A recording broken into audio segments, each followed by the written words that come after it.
नमस्कार साथियों।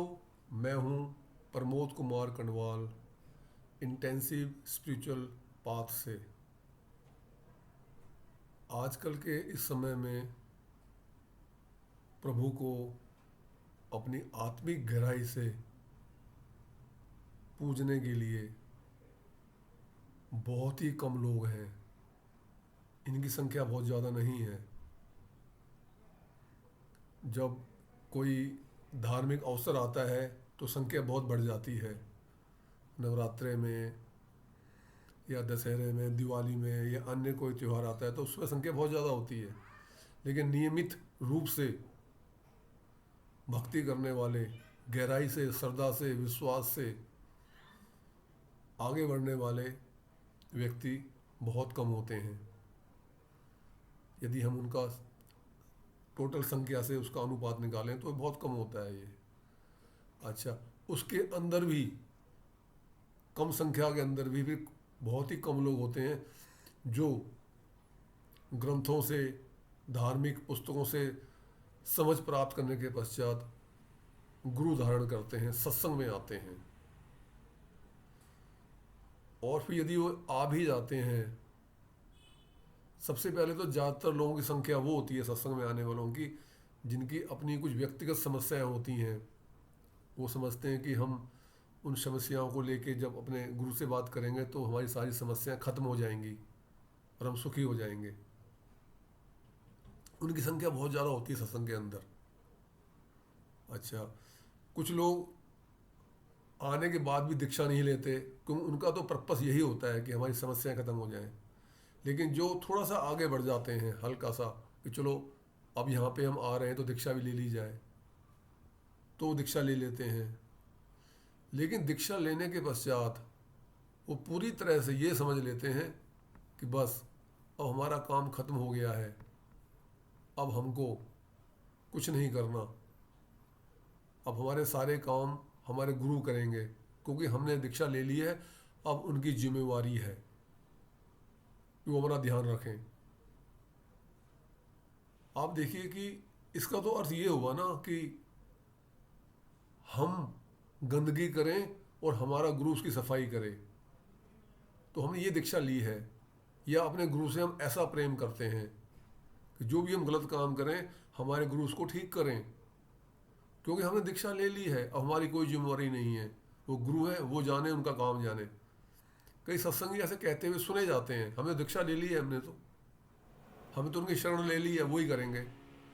शरण शरण ले ली है ये तो बहुत अच्छी बात है, लेकिन वो अब वो करेंगे, ये बात समझ से बाहर है।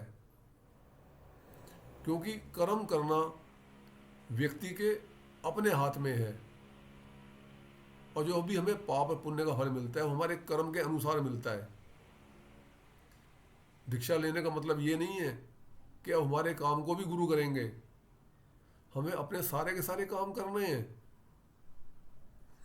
हाँ, दीक्षा लेने से ये फर्क पड़ जाता है जब ये गुरु समझ लेते हैं कि सच्चाई से ये आध्यात्म मार्ग में चल रहा है, चलना चाहता है, इसने अपनी जिंदगी का एकमात्र उद्देश्य सिर्फ आध्यात्म या प्रभु की प्राप्ति ही बनाया है। तो चलते चलते यदि कहीं उसको किसी प्रकार की कोई बाधा आ जाए तो गुरु वहाँ पे हेल्प जरूर कर देते हैं। पर यदि कोई समझे कि मेरे को हाथ पकड़ के बैकुंठ धाम पूरा पार करा देंगे, इसको थोड़ा समझने वाली बात है। क्योंकि हमें गुरु की जो निर्देशानुसार जो हमें वहाँ से निर्देश मिलते हैं सुमिरन करने के, प्रार्थना करने के, नाम जप ध्यान इत्यादि आदि के, तो वो हमें पूरे करने हैं। और इसके अलावा भी हमें हमारी जो सामाजिक जीवन है उसको भी हमने बड़ी ईमानदारी से निभाना है, तभी सफलता मिलती है, तभी गुरु भी सहायता करते हैं। क्योंकि गुरु इस पद को जो प्राप्त करते हैं, इस संसार के भवसागर को जो पार करते हैं, वो पूरी मेहनत से प्राप्त करते हैं। वो इस मार्ग पे चल चुके होते हैं, उन्हें पता होता है कि स्वयं करने से ही प्रभु भी उसे स्वीकार करते हैं। यदि गुरु किसी की सहायता कर दें तो वो गुरु का प्लस पॉइंट होता है, साधक का नहीं। इस बात को भगवान अच्छी तरह समझते हैं। तो अंतिम तो जो फैसला है वो भगवान के हाथ में होता है। गुरु तो रिकमेंड करते हैं, हालांकि गुरु द्वारा रिकमेंड किया गया शिष्य परमात्मा स्वीकार करते हैं, लेकिन परमात्मा की हर घटनाक्रम में निगाह होती है। तो जो कार्य हमें गुरु ने दिया है सुमिरन का या अन्य सामाजिक व्यवस्थाएं बताई हैं हमें कि उसको किस प्रकार से आपने उसको अपना वहाँ पे अपना कर्तव्य निभाना है, तो हमें उस वहाँ पे चलना होता है, तब गुरु हमारी सहायता करते हैं। ये नहीं कि हमने दीक्षा ले ली तो हमारा काम अब खत्म हो गया, नहीं, हमारा काम वहाँ पे अब शुरू हुआ है। कई सत्संगी भाई ये समझते हैं कि हमें तो आशीर्वाद दे दिया गुरुदेव ने हमें, तो बस खत्म हो गई बात। आशीर्वाद भी तभी काम करता है जब हम उनके अनुसार चलते हैं। आशीर्वाद को ट्रांसफर को टिकट नहीं है कि किसी ने पावर अटॉर्नी हमारे नाम में कर दी, रजिस्ट्री हमारे नाम में कर दी, हमारे नाम में मकान हो गया। ये सब बातें तो सांसारिक हैं। आध्यात्म में ऐसा नहीं होता कि गुरु ने आशीर्वाद दे दिया तो हमारा काम हो जाएगा। हमारा काम जब होगा जैसा गुरु ने आशीर्वाद दिया है उसके अकॉर्डिंग फिर हम उसमें कार्य करें। ऐसा नहीं कि आशीर्वाद दे दिया और हम नील हो गए, जीरो हो गए, बिल्कुल प्रयास विहीन हो गए, अब गुरु का आशीर्वाद काम करेगा। नहीं, गुरु के आशीर्वाद तो अभौतिक है, और जिस काम के लिए आपने इच्छा प्रकट की है वो भौतिक है। उस भौतिक को चलायमान करने के लिए आशीर्वाद काम करेगा, लेकिन वहाँ भौतिकता जब है ही नहीं, वहाँ पर जब प्रयास है ही नहीं, तो आशीर्वाद भी वहाँ काम नहीं करेगा। आशीर्वाद भी वहीं काम करेगा जब हम अपनी तरफ से हम कुछ उसके अंदर प्रयास करेंगे, द बेस्ट एफर्ट करेंगे, तभी आशीर्वाद काम करता है।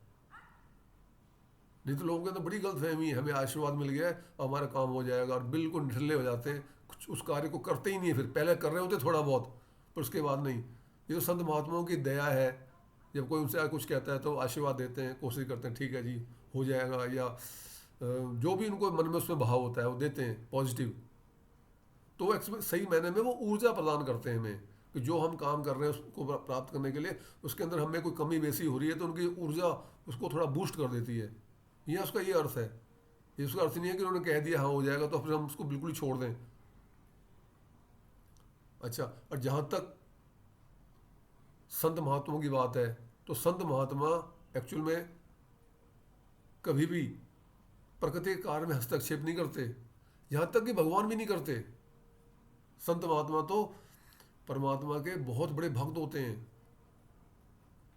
वो सांसारिक जटिलताओं में आशीर्वाद दे के समस्या सुलझाने लगें तो परमात्मा का जो विधान है प्रारब्ध का, सजा देने का, इनाम देने का, वो तो सारा डिस्टर्ब हो जाएगा। हालांकि संत महात्मा में शक्ति होती है, अपने योग बल से ऐसा कर सकते हैं वो, पर वो करते नहीं है, क्योंकि उनके वो तो असली प्रेमी होते हैं परमपिता परमात्मा के। तो यहाँ तक कि भगवान जो अपने नियम कानून बनाते हैं या जो प्रकृति की व्यवस्था उन्होंने बनाई है उसमें भी वो दखल नहीं देते। अब महाभारत में कहा जाता है कि जयद्रथ वध के लिए श्री कृष्ण जी ने सूर्य को छुपा लिया था, उसकी गति को रोक दिया था। ये ऐसा बिल्कुल भी नहीं है, क्योंकि परमात्मा ने तो प्रकृति बनाई है मानव जीवन के लिए। अगर वो सूर्य की गति को रोक देते तो आप लगाइए साहब क्या हो जाता। जो सूर्य के आसपास जो 8 बड़े ग्रह, हम सब जानते हैं 8 ग्रह, बुध, शुक्र, पृथ्वी, मंगल, बृहस्पति, नेपच्यून, यूरेनस, ये 8 मुख्य ग्रह हैं।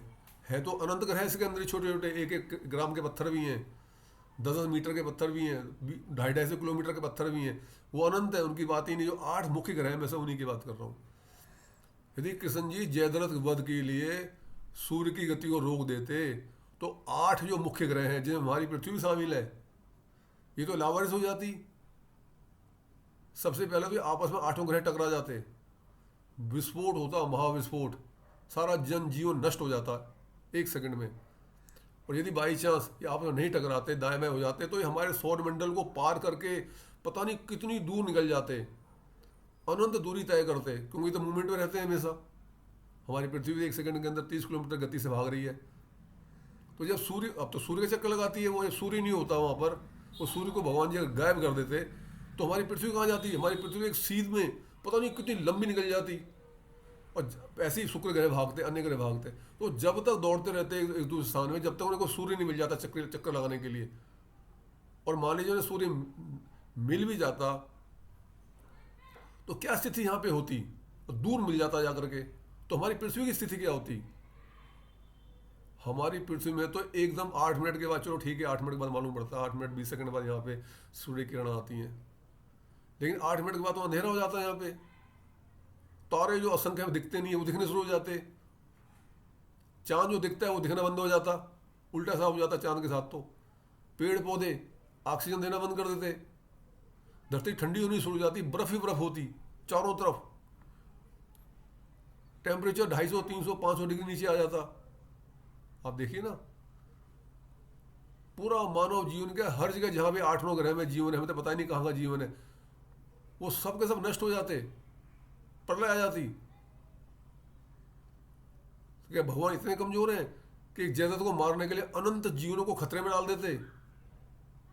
नहीं, उन्होंने ऐसा नहीं किया। उन्होंने भी योग माया से थोड़ा अंधेरा कर दिया थोड़ी देर के लिए।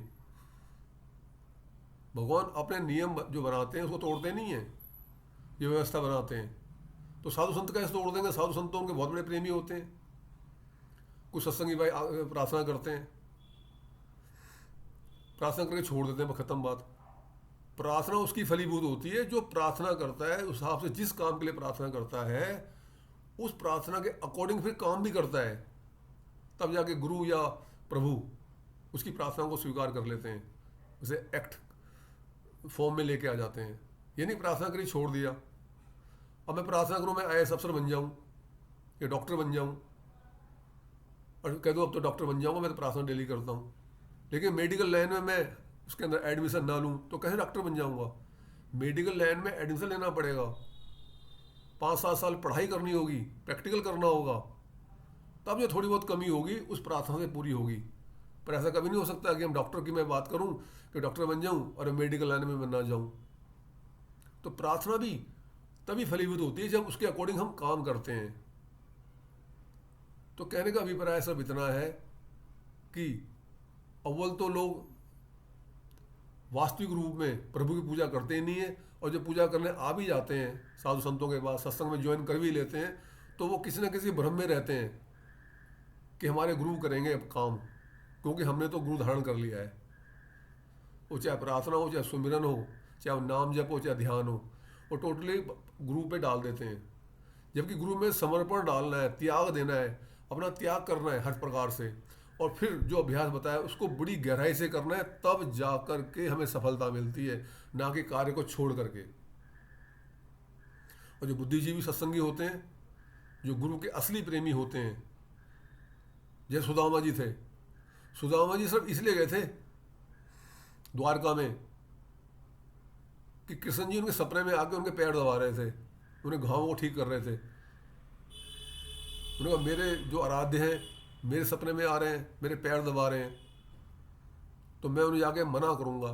बहाना तो सुशीला का था कि सुशीला कह रही जाओ जाओ, तो बहाना उन्होंने सुशीला का बनाया कि जब आपके मित्र इतने महान हैं तो जाके उनसे कुछ सहायता मांग लो। आप सब जानते हैं कि सुदामा ने वहाँ से जाकर कोई सहायता नहीं मांगी थी। वो अलग है कि श्री कृष्ण जी ने उनकी सहायता बाद में की थी चुपचाप पीछे से। तो वो थे असली प्रेमी, कि जो उनके पैर दबाने आया करते सपने में, उनको मना करने के स्पेशल वहाँ पे हो गए हैं। तो जब हम अपने आराध्य के प्रति, अपने गुरु के प्रति, भगवान के प्रति इतनी श्रद्धा रखते हैं, उनसे कुछ नहीं चाहते, तब जा करके हमारा आध्यात्मिक कार्य बनता है, तभी हमें सफलता मिलती है। यदि आपको ये संदेश ज्ञानवर्धक तथा उपयोगी लगता है तो आप वीडियो को लाइक, चैनल को सब्सक्राइब तथा कमेंट और शेयर भी कर सकते हैं, ताकि आगे आने वाली सभी वीडियो का नोटिफिकेशन आपको मिलता रहे। गुरु भगवान सबका कल्याण करें।